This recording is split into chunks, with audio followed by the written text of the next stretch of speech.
Why are black people hit hardest by climate change? It's time to address systemic racism and its effects. I want to talk about how environmental changes impact black people due to systemic and institutional racism. First, let's talk about systemic and institutional racism and what that means. These are terms that refer to ways in which society and institutions are structured to benefit white people and disadvantage people of color.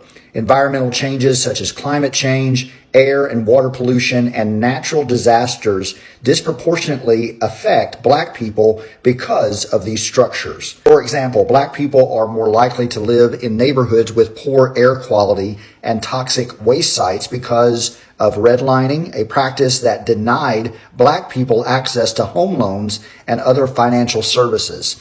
This has led to high rates of respiratory diseases and cancer among black people. Black people are more likely to live in areas prone to natural disasters, such as hurricanes and floods, because of historical and ongoing segregation. When disasters strike, black people are less likely to receive the same level of support and resources as white people.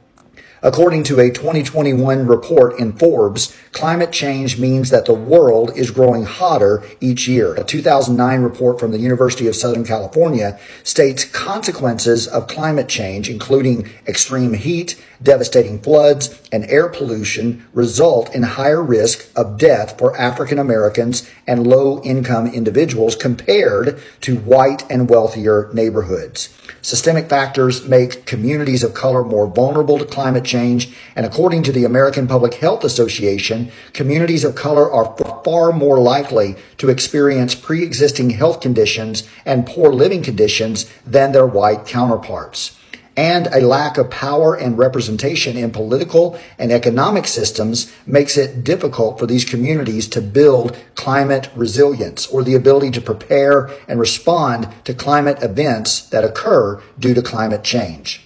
Environmental changes exacerbate existing social and economic inequalities for black people. For instance, hurricanes and other natural disasters can destroy homes and businesses, leaving black people without a source of income and unable to rebuild. Environmental changes impact black people in significant ways due to systemic and institutional racism. We must work to dismantle these structures and create a more just and equitable society for all. Thanks for listening, and don't forget to share and follow for more content like this.